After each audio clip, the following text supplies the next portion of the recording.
हुकूमत थी।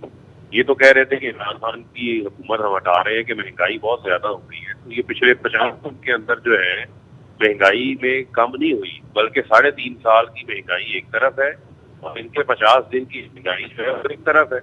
60 रुपए पेट्रोल के अंदर तारीखी इजाफा हुआ। जहां आपकी आबादी 40% सतह गुर्बत की लकीर से नीचे रहती हो, उनको सहारा देना था। आपने रशियन ऑयल लेकर आना था, भारत वहां से रशियन ऑयल ले रहा था। यही बात तो इमरान खान बार बार कहते हैं, ये क्या ग्रैंड डायलॉग करेंगे जो कि ज़हनी तौर के ऊपर गुलाम है। ये आज़ाद ही नहीं है, इनको आज़ादी का मतलब ही नहीं पता। जिनकी जायदादें लूटमार, मुल्क का सारा पैसा बाहर पड़ा हुआ है, ग्रैंड डायलॉग ये करना चाहते हैं करें, लेकिन जो पहला मुल्क का पैसा लूटा हुआ है वो बाहर लेकर आए, कोई कॉन्फिडेंस बिल्डिंग मेजर्स करें, पता चले कि ये अंदर ग्रैंड डायलॉग के नतीजे में नहीं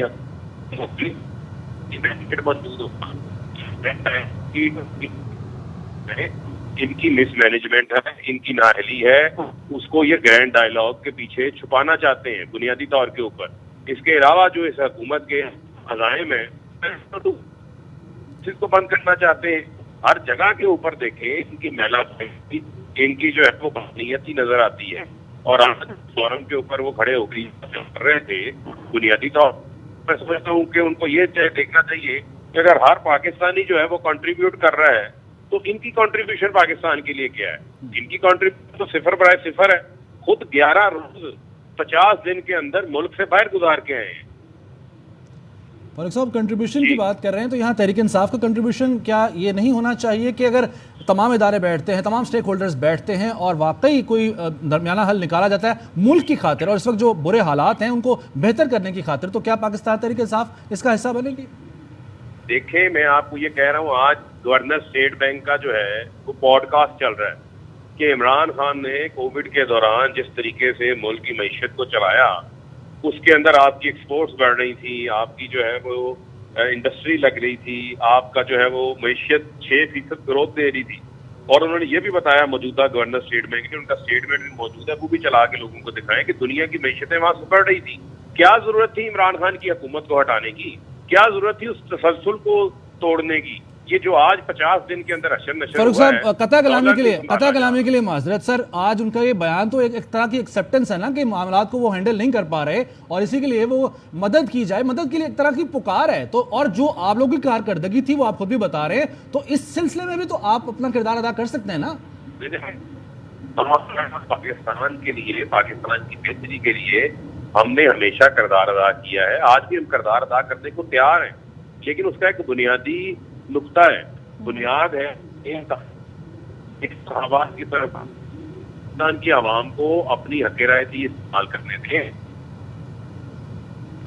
ठीक है, फरूक हबीब साहब पाकिस्तान तहरीक इंसाफ के रहनुमा, चौधरी गुलाम हुसैन साहब तज्जियाकार सीनियर हैं, हमारे साथ मौजूद थे, इस मामले पे बात कर रहे थे। बहुत शुक्रिया आपके वक्त का। और वज़ीर आज़म शहबाज शरीफ साहब ने कहा है कि मुल्क को ग्रैंड डायलॉग की अशद ज़रूरत है। कौमें सफ़बंदी और प्लानिंग से बनती हैं, अपनी बद इंतज़ामी और नाकामी को छुपाने के लिए उन्होंने कहा कि ग्रैंड डायलॉग के पीछे ये छुपाया जा रहा है। फरूक हबीब साहब ने इस तरह से रिएक्ट किया इस मामले पर। पीटीआई कोर कमेटी का इजलास 3 बजे बनीगाला में होगा, इसी बारे में बात करेंगे। ब्यूरो चीफ ज़िया हमारे साथ मौजूद हैं। ज़िया साहब बताइएगा कि इस इजलास का एजेंडा क्या होगा और मज़ीद मालूमात क्या सामने आ रही हैं इस इजलास के बारे में? जी, 3 निकाती ये एजेंडा है जिसमें पंजाब के जो बल्दियाती इलेक्शन है उस हवाले से उस पर गौर व ख़ौज़ किया जाएगा। इसके अलावा पार्टी तहरीक इंसाफ ने जो अपने तंजीमी उमूर में तब्दीली लेकर आ रही है और नई तंजीमें बना रही है, तो उस हवाले से इस इजलास में गौर किया जाएगा, जो एजेंडा बताया गया। और इसके अलावा जो आज़ादी मार्च फेज़ 2 है उस पर भी गौर व ख़ौज़ किया जाएगा कि उसको किस तरीके से दोबारा शुरू किया जाए और कब शुरू किया जाए और क्या उसके लिए ये हालात इस वक्त के साज़गार हैं, तो उस पर गौर व ख़ौज़ होगा। इस वक्त जो है ना बताया जा रहा है कि साबिक़ वज़ीर आज़म इमरान खान और तहरीक इंसाफ के चेयरमैन भी हैं, वो पेशावर में हैं और कुछ देर बाद दोपहर को वो इस्लामाबाद रवाना हो जाएंगे। उनके साथ वज़ीर आला खैबर पख्तूनख्वा महमूद खान भी होंगे और वज़ीर अहली वो इस्लामाबाद पहुँचेंगे और इस इजलास की सदारत इमरान खान खुद करेंगे। और उसके लिए जो तहरीक इंसाफ की कोर कमेटी के जो मेंबरान हैं वो भी इस्लामाबाद पहुँचना शुरू हो गए हैं और कुछ से मेरी बात भी हुई है, तो वो बता रहे हैं कि आज का इजलास काफ़ी अहमियत का हामिल है। जी ठीक है, बहुत शुक्रिया ब्यूरो चीफ पेशावर ज़िया साहब। हाँ, जो ऑपरेशन आज रात शुरू हो रहा है, इस हवाले से बात करते हैं। हमारे नुमाइंदे मोहम्मद सलाहुद्दीन हमारे साथ मौजूद हैं, बताइएगा सलाह। देखिए, बिल्कुल प्री हज ऑपरेशन की तैयारियां मुकम्मल कर ली गई हैं। रोड टू मक्का 2022 हज ऑपरेशन अमली तौर पर आज रात से शुरू हो रहा है। रोड टू मक्का एग्जाम के तहत इस्लामाबाद से पहली परवाज 6 जून को कल सुबह 3:30 बजे उड़ान भरेगी, जबकि इस्लामाबाद से ही दूसरी परवाज रात 8:30 बजे जो है रवाना होगी, जिसमें मुल्तान से पहली हज परवाज कल 6 जून शाम 4:30 बजे मदीना के लिए रवाना होगी। लाहौर से पहली हज परवाज कल 6 जून को रात 1:55 पर हिजाज मुकद्दस रवाना होगी, जबकि फैसलाबाद एयरपोर्ट और पेशावर एयरपोर्ट से भी परवाजें ऑपरेट की जाएंगी, जबकि पेशावर से तमाम। शुक्रिया आपका मोहम्मद सलाहुद्दीन। वज़ीर-ए-आज़म के नोटिस के बावजूद बिजली बहरान में कमी ना हुई। वज़ारत तवानाई बिजली की पैदावार बढ़ाने में नाकाम नजर आ रहा है। इसी बारे में बात करेंगे, हमारे नुमाइंदे मज़हर हमारे साथ मौजूद हैं। मज़हर, आगाह कीजिएगा, कितना शॉर्ट फॉल है, हालात क्या हैं, कितने घंटे लोड शेडिंग हो रही है?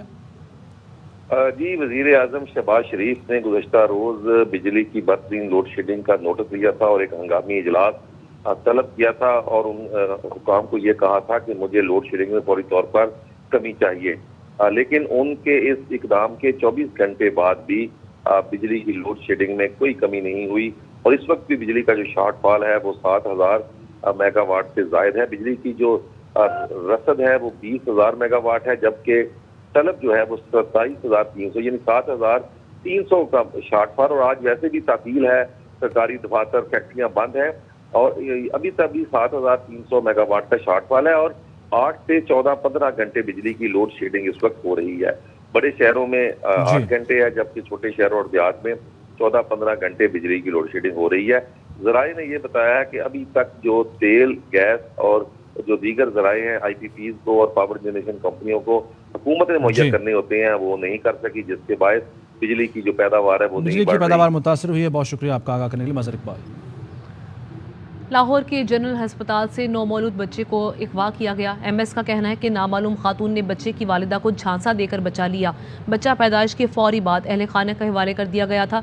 बच्चा वालिदैन की गफलत से अगवा हुआ। नामालूम खातून ने कहा, बच्चे का दूध तैयार करो, मैं बच्चे का देहान करती हूँ, और कुछ देर बाद खातून बच्चे को लेकर फरार हो गई।